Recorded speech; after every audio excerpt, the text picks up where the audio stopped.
everyone, and welcome to this video podcast for Security Magazine, sponsored by Syjax. Well, folks, we have a really full video podcast because we're going to talk about space. The final frontier. The final frontier. God. We're going to talk about the geopolitical aspects. We're going to talk about the scientific aspects about it. But I think, to set the stage, the one takeaway I have is when I was growing up, we thought that our solar system was like kind of the beginning and the end. Yeah. And now, at the ripe old ages that we all are, except for Lisa, we are in a position where we have discovered worlds outside our solar system on other stars. And it's mind-boggling that in the stretch of the last, 70 and 80 years since we've had space travel, and it's now become a part of our everyday lives, even if we don't know that it's actually part of our everyday life. I'm going to get Lisa, set the stage for us, because you walked us through how there's sort of three different groups of like space, the industry. Yeah, I mean, you had a great stat. I can't remember what the figure was, but from World Economic Forum. 1.8 trillion in potential gross national product added to the sort of ability of our planet to generate commerce. Yeah, and I think they also said that it was an industry that was growing by around 9% per annum, which is enormous. Faster than GDP. Yeah, which is enormous if it's true. The workings weren't actually. Yeah, how we calculate. Brought up by the space industry, of course, analysing themselves and saying this is what's going to happen. Invest in us, please. Yeah, exactly. But I think the interesting thing about space at the moment, sort of to set the sort of global scene, if you look at like the traditional space powers, which were like the United States, Russia, China, obviously, Japan to some degree as well, that sort of shifted. And one of the things that I've seen that's quite interesting, for example, Saudi Arabia getting very heavily involved in this, along with pretty much everything else in the entire world at the moment. But also Peru and Thailand are also getting heavily involved in the space industry, and they're seeing this as a way of connecting their rural communities and their schools that would otherwise not have access to the internet, to be able to do so through sort of satellite communications. So actually it is spreading across the world in terms of like its penetration, I suppose. And there's sort of three segments, I think, and all of which I'm sure we'll touch upon both from a geopolitical standpoint and a cybersat standpoint. So in the space industry, you've got the sort of user segment, which would be planes, ships, your mobile phones, things like that might communicate with, say, a satellite. Then you've got the space segment, which is the actual satellite in orbit or whatever device is up there. And then you've got the ground segment, which is sort of ground stations that are used to relay satellite communications and so on and so forth. And typically the ground segment has been the most vulnerable and easy to target segment of all of those, because I think a lot of them are unmanned. They're in really rural areas, like security-wise, not been great. But those are the sort of three main sectors that I think we need to have a look at. Let's talk a little bit, Phil, from your perspective. Obviously, everybody gets nervous when a protagonist nation state manages to put something up in orbit or gets really close to putting something up in orbit, but what goes inevitably up from said country may come down. Mm-hmm. There's geopolitical implications of these nations sort of doing rogue things where we have these international agencies for cooperation. NASA, we can put into that category, although it's heavily sort of American influence because that's where most of their money is coming from. But when you look at the European Space Commission and other sort of aligned, shall we say, Canada's part of, every group that's out there. It's like, we want to be part of the party. Please invite us. The question I have for you is, how do we govern, basically that whole issue? Does every nation have a right to space? Well, it's a really difficult question to answer, because if we look at it from not just a geopolitical and a threat perspective, but look at the practical implications of anyone who can put a missile or a rocket with a payload on it into space. They've effectively got ballistic missile technology. Right. Now, this isn't just now limited to countries, but we're getting commercial entities who've got that ability. So, Elon Musk can put Things into orbit. whatever payload that he wants into orbit. Like a Tesla. Like a Tesla, and send it to Mars, possibly more successfully than some of the other things that have headed to Mars. Richard Branson, with his Virgin Space program, has got the ability to put stuff into space. There are going to be more commercial entities, and some of the countries that you mentioned, Lisa, we forget that the UAE have put satellites into space.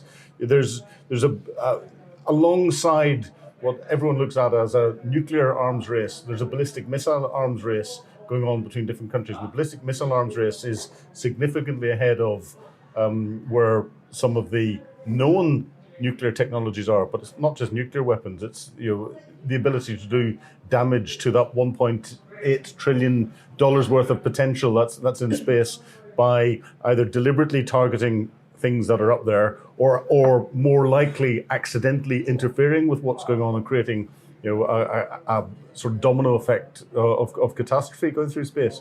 And I don't think the levels of regulation are really there at the moment, because we're seeing that with the controversy that's surrounding Elon Musk putting his Starlink capability into space purely for commercial reasons, but he's putting payloads up there. And those payloads are impacting communications, and they're not just civilian communications, because we see it being used heavily by the Ukrainians and the Russians, apparently, even though that they're under sanction. Well, exactly, but we're also surely not. Elon must be.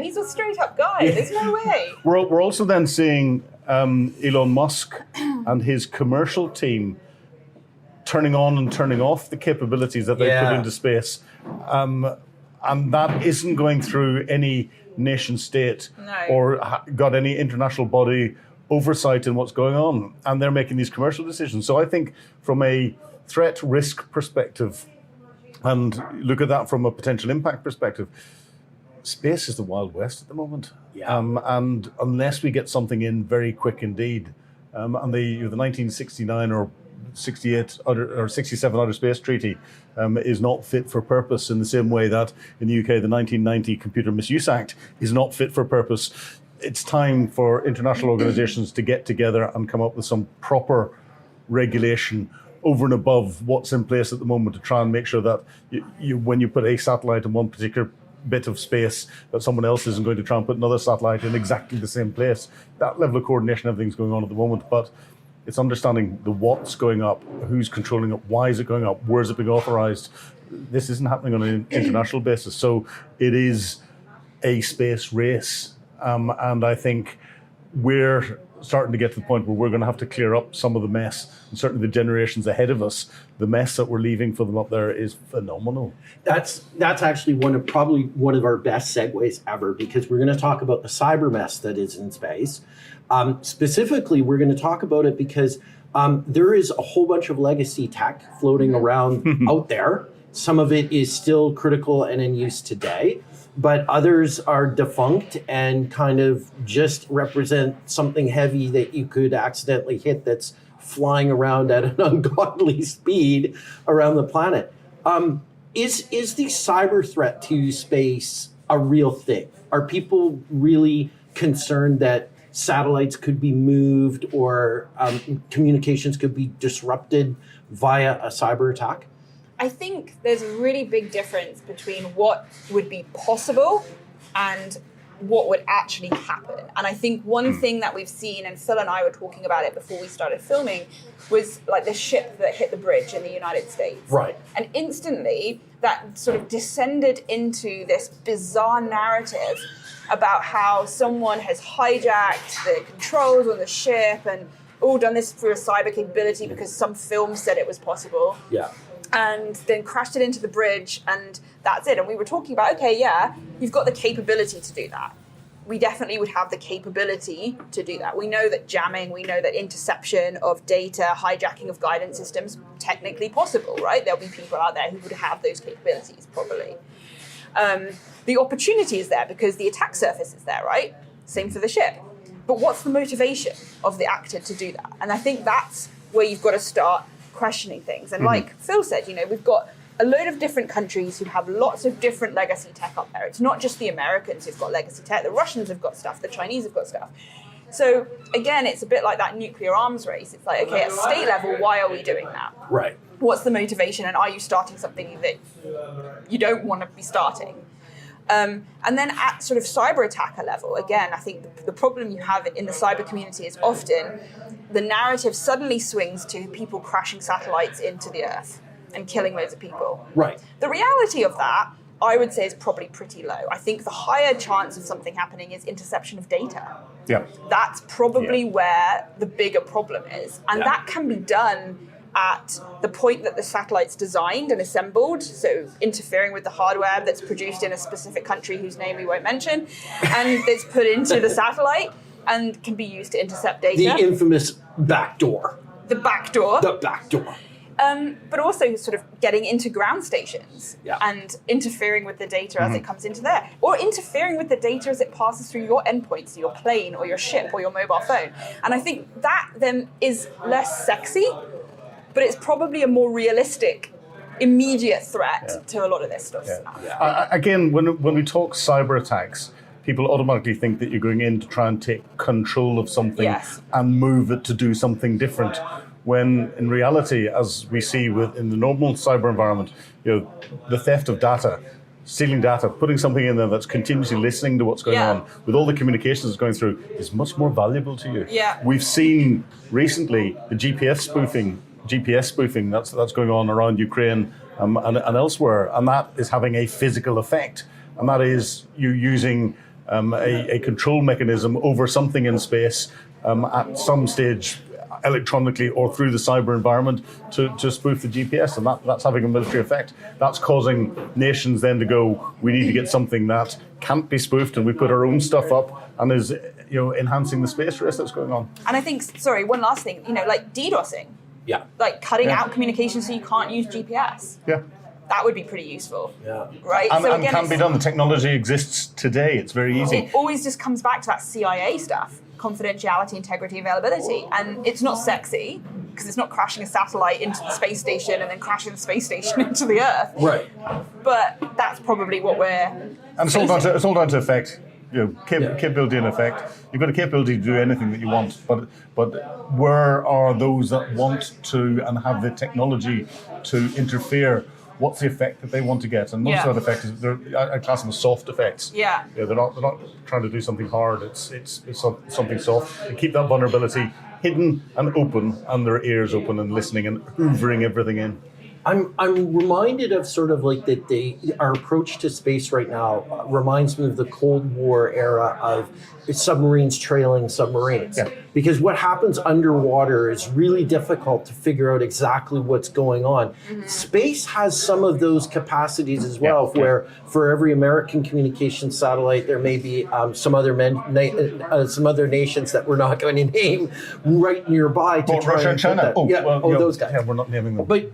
But the other problem is, of course, that 1.8 trillion, let's come back to that for a moment, because that's the supply chain of space, right? Yeah. Which means that the opportunities for tampering, for interfering with that integrity, making availability sporadic, all of those capabilities would exist in the supply chain partners and the vulnerabilities that they might have. Do you think that, are there any sort of, you had mentioned the ISO standard for the life cycle of a satellite. Walk us through that. Decommissioning of it. And I think the point about supply chains is really interesting. The space industry has a massive problem with that because they have an absolutely enormous supply chain. I would argue probably these companies have supply chains bigger than any other industry that we know. They're enormous. Like you have an entire company that just makes one bolt, for example. So the supply chain is enormous. And if you think about that in terms of our sort of traditional industries here on Earth, we don't have good supply chain management right here, right now. No, it's abysmal. It's abysmal. So now amplify that across a supply chain that is an absolute monster and see where the problems are going to start coming out. And I think you're right that, the issue that you have So there's this NIST report that came out on sort of the regulation of space. And they broke down the cybersecurity problem into lots of different really good stages. And one of them was, the initial design of, let's just use satellites as an example, the initial design and development of the satellite, which is one thing. Then the assembly, which is a whole other thing, which is when you bring in the issues with hardware and potential interference with hardware and have firmware. Completely vacuum sealed, no dust, no nothing. Where is it produced? Yeah. Who's in the factory that's producing it? You have all of those supply chain issues. Then you have the pre-launch issue. So this is when the satellite is assembled and moved to a launch site. So you've got physical security concerns in how that is locked up, secured, moved to the launch site, protected. Can anyone interfere with it at that point? The launch, which as we discussed, in the initial stages, they have a 30% loss, which is big. And then they claim that will drop to 5% after 10 launches or something, which also still feels massive. But anyway, whatever. Part of that 1.8 trillion then might be the insurance policy costs. Yeah. Well, it will be then, and there is insurance, but whenever you fail once or twice, I think you can't find insurance, you can't find car insurance. Then the next stage is when it's actually in orbit, and the risk here is when you launch a satellite. Let's say you're launching a satellite for Grey Hair Media, okay, and you launch the satellite, and you're the person who's done that. There's a point where, when the satellite's now in orbit, you have to hand over custody of that satellite to Phil, which is another cybersecurity concern. This is another potential for malicious actors to get involved when you hand over that command and control of that satellite to Phil to now run, right? So that's another concern. And then the final one, which brings in what you were just saying, is the decommissioning. So there's an ISO standard about the decommissioning of satellites, but there's an obvious cybersecurity concern there as well in terms of how we do that and how we do that securely and making sure that the data is still available. I thought all we do is just crash it into the ocean. Wasn't that the traditional way? It's the ultimate DDoS. Blah, blah, blah, blah, blah, blah. But and again, we go back to this tech thing, is now we're a lot more, during the heyday of the 1960s and 70s of the American and Russian and Chinese space programs, there wasn't an environmental concern about this extraordinary. So we've put stuff up there that is probably not healthy if it comes back down.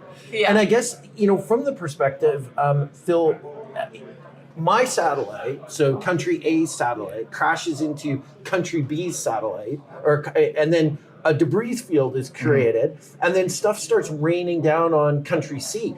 How does that all work? Is it people getting angry at the UN and yelling at each other, or is there any sort of governance mechanism where we call the 1-800 my satellite's out of control number? Well, we've seen that debate happen whenever you get these warnings go out about the potential crashing of rogue Russian or Chinese satellites, of which there've been a few, or North Korea's put stuff up that doesn't quite get there and comes down quite quickly.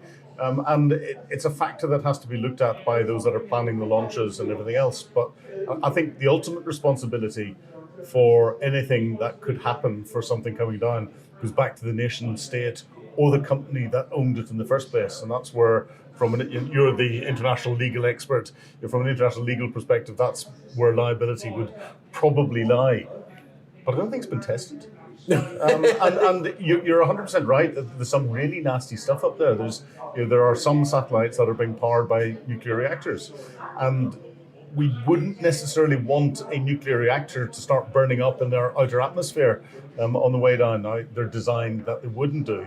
They come down solid. But again, you don't want a nuclear reactor plunking into the sea where it could degrade in 1,000 years' time and cause an environmental disaster, or it could land in a city and there'll be an accident there where you're getting radiological damage that's being done. Or a rather large hole if it happens to be heavy enough, right? Well, yes, the chances of these things exploding are they're not nuclear bombs. It's very difficult to make nuclear material explode. Yeah. And then you've got. I've been trying. It's things you do in your garden shed. Yeah. But and this is where the nuclear arms race. Whenever stuff is deliberately put into space, intercontinental ballistic missiles go through space, and those are proper nuclear warheads that are going through. And it's because they do that, countries will have countermeasures in various guises, potentially in space, potentially ready to go into space, or ones that we know about are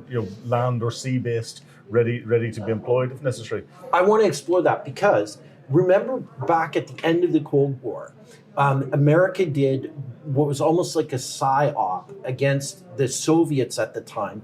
They convinced them that they had this Star Wars program with this advanced anti-ballistic missile capability that could shoot down. Well, it turns out that trying to shoot something down in space is really tough. Mm-hmm. There's a lot of maths involved. And that because it's happening so quickly, we had issues with in terms of the amount of processing power that we would need to calculate ballistic trajectories. And in fact, some of the earliest World War I documents that I've seen that were highly classified were the ballistic calculation machines that they did for the artillery, because that which goes up, you need it to come down in a specific spot. In space, because there's a lot of garbage up there, there's a lot of things that could, bend, and it's not like a static environment, it's an incredibly dynamic environment. Walk us through a little bit about how difficult anti-ballistic missile capability is against ballistic missiles and new hypersonic platforms. Well, it's massively difficult. Depends on how you describe anti-ballistic missile systems. If we look at what happens, missile will launch. It'll put a payload into space, which are the warheads. Will separate from the missile, and they will then come down independently. Re-enter the Earth's atmosphere. So you've got the launch phase. Well, you need to know where someone's missiles are and when they're going to launch them, and have your anti-missile missiles in place ready to intercept those. And they're usually over a sovereign country or somewhere hidden in the sea and all the rest of that. Can I ask a quick question on that? So the point at which you control where these missiles come down, is that determined by the angle and trajectory of the launch, or are each individual thing each individual thing is in real time? They're not controlled in real time; it's pre-programmed. Okay. So there isn't a live control mechanism that you can interfere with, which would be good if it's there. It's all pre-designed, preset, and therefore the independent warheads will come down to where you program to go all by themselves. Okay. And there's no interference in that. So it's very difficult to hit in the launch phase. There are space-based platforms primarily that are out there to detect launches. That then gets people really, really worried. And they're doing their calculations. And in headquarters all over the place in different countries, they're suddenly going, that launch has happened. What is it that's been launched? Where is it likely to be pointed at? What's the payload it's likely to be carrying? Is it a nuclear payload? And that's why the President of the United States goes around with a football. Because he's got the decision to make in about 15 minutes is about the maximum that he'll have, an understanding as to whether a launch is something that's nuclear, and he then has to respond to it because it could be a first strike. This is where the Star Wars program came in, because what it did was it upset the apple cart of the mutually assured destruction by suggesting that the United States could shoot Russian missiles down during their launch phase, or just as they were deploying their multi-warheads in space before those warheads came down. And it couldn't. It was beyond, you're 100% right, it was beyond the technology at the time. But that information campaign went out, really got the Russians worried. And it almost caused a nuclear war, because the Russians were then going, right, if they're bringing this technology in, we need to attack the United States before they bring the technology in. Otherwise, they're just going to attack us and use this advantage. So 1983, there's some fantastic books around. Oleg Gordievsky, who was a Russian agent run by the British, stopped the closest we've ever come to a nuclear war, which was 1983, not the Cuban Missile Crisis. Go and read the books on it. But you then got the warheads in space. Again, difficult because you're not under international treaty allowed weapons in space. Difficult to shoot those down. It would cause debris fields and could have unintended consequences of what's going on. So your anti-ballistic missile systems tend to be whenever the warheads are coming back in again on a ballistic trajectory to go into their target. And this is where we've got proven systems. The Patriot missile system is intercepting ballistic missiles in Ukraine, fired by the Russians, and their hypersonic missiles as well, very successfully. It's an anti-ballistic missile system. The Patriot, the Russian S-400 was supposed to be. It's not. It can't quite do that. And that's working. But that means the warhead's coming back in again. If the warhead's a nuclear warhead and it's coming back in again, it is a nuclear bomb that's coming in. And you're going to fire another missile at it to make it go bang. That nuclear debris is going to go down somewhere. It's probably better and will probably disrupt there being a thermonuclear explosion, but it's still not good if you get into that game. Yeah. That's possible if you've got your anti-ballistic missile systems within range where they can have their bubble Ready, yeah. and ready to do that. There aren't the numbers of them around to be able to provide the protection that people think there might be. Because there's like 6,000 plus warheads in stockpile. Exactly. It's absurd. Yeah. So we'll get 3 of them. And again, this is where the mutually assured destruction it's a horrific plan, actually works. Yeah. Because people realise that actually the other side is always going to be able to get some through, and those some are going to be enough to completely destroy our country and our way of life and most of the planet Earth. Yeah. Therefore, we're not going to go down this path. And again, that's why I think we're hearing all the saber rattling from Putin about nuclear in Ukraine. If the West oversteps this red line, we're going to go nuclear. Well, I think we're about 7 or 8 red lines we've overstepped so far, and he won't, because mutually assured destruction is stopping that from happening. Oh yeah, and we'll continue to do so. But it's worrying as more and more countries and more commercial entities get this ballistic missile capability, and then what you can put on the end of that. It's not difficult. But I think also that the dynamic between sort of Europe, the United States and Russia with this mutually assured destruction principle has proven to be quite effective, as you said, right? But the wild card is when you introduce things like Iran and North Korea. Yes. Will it work France. as Malta. Yeah. Will it work as effectively? Yeah. Because on some level, Putin is pragmatic, right? Not at all someone who we sympathize with, but pragmatic. And so you have that dynamic that's been proven through history to have kind of worked and be this understanding. But then you have someone in North Korea who is less pragmatic, takes a lot of his advice from basketball players, other things like this. How confident are we that we can rely on that in the same way? Not as confident, but those that are influencing North Korea in particular, the two countries that influence North Korea, China and Russia. Both China and Russia understand mutually assured destruction, and therefore will have a degree of control over Kim Jong-un and what he's doing with his ballistic missiles. They're happy that he fires the missiles into the Sea of Japan as he's practicing. Stirs everybody up. And every now and again does his little nuclear warhead tests and puts all the stuff out, because that helps disrupt the international order in the way that Russia and China will try and exploit it. But I think they've got a level of control where they would, if they can, stop him from firing. Now, he's so rogue that he could go completely independently. And this is why I think Iran hasn't got nuclear warheads at the moment, even though it's got a developing relationship over weapons supply with Russia. And I would suspect that what Iran is trying to do is to try and set the conditions for Russian payment for Iranian conventional weapons will be nuclear warheads.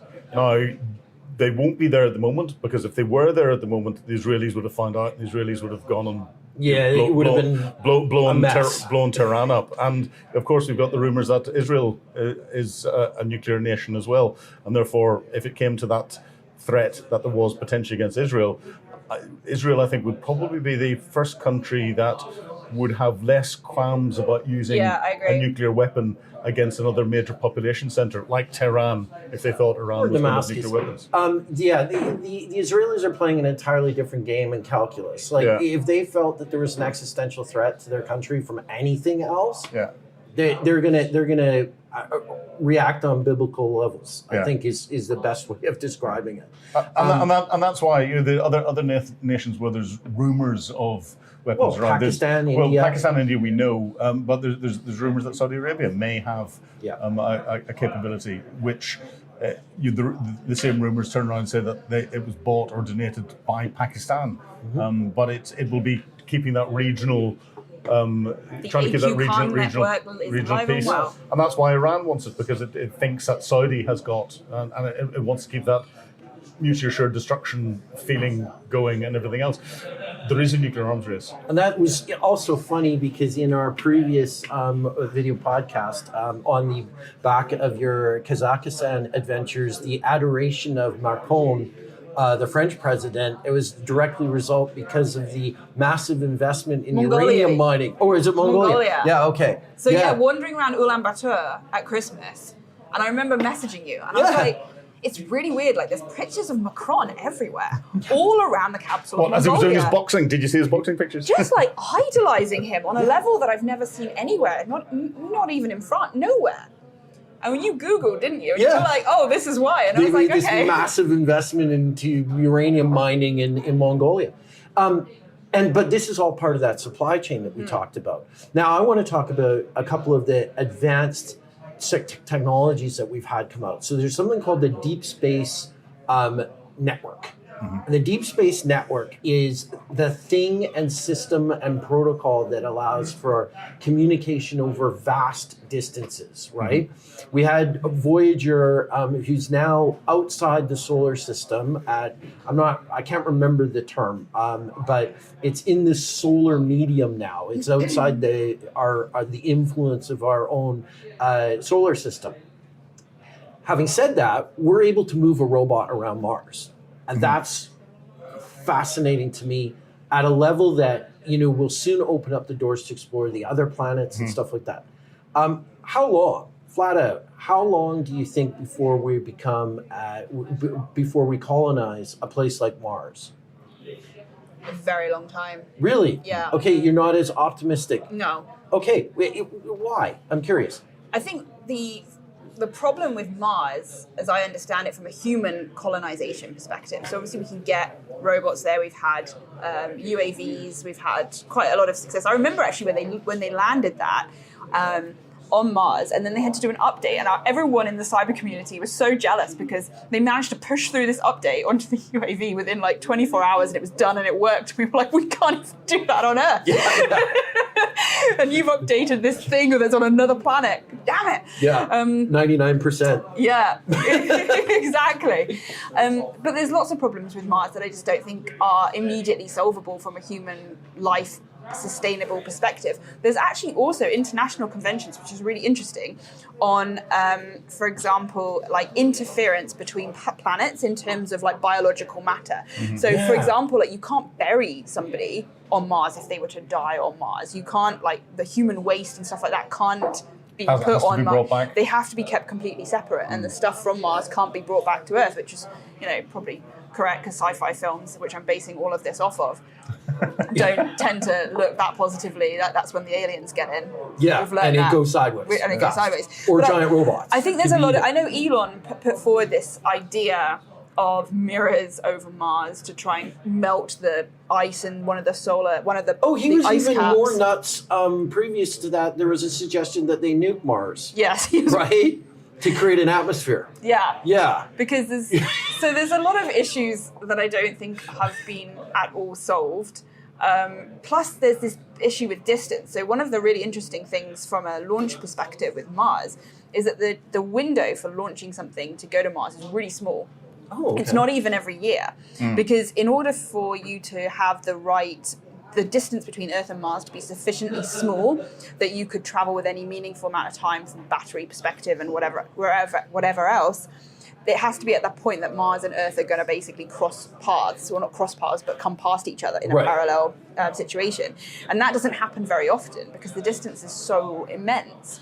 So actually, you don't even have an ability to resupply if on a regular basis. On a yearly basis, you wouldn't have that capability, which creates a whole load of problems. Yeah, yes. It's like the ultimate diet cap. Like running out of toilet paper. Okay. No more crisps for 45 years. But again, if you look at when we first landed on the moon, and there's been no move to colonization there, and a lot of the talk about... We haven't even managed to get back to the moon. Well, exactly. Yeah, and a lot of the keep talk... landing space probes onto the moon upside down. Well, exactly, or on the side. But a lot of the a lot of the discussion, I think, about trying to get humans onto the onto another planet, and to put sustainable colonies on another planet and all the rest of it.